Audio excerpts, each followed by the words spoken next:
Походка от бедра, это я иду в магаз. Куча консультант меня узнает по глазам. Мой взгляд за меня говорит: я потрачу все, а потом сделаю репит.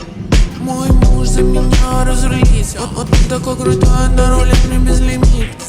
Это сладкая жизнь, как клубника в шоколаде. Люди говорят: ну сколько можно тратить? Не отходя от кассы, я говорю: хватит. Не предлагай мне скидку, ты что, не в адеквате?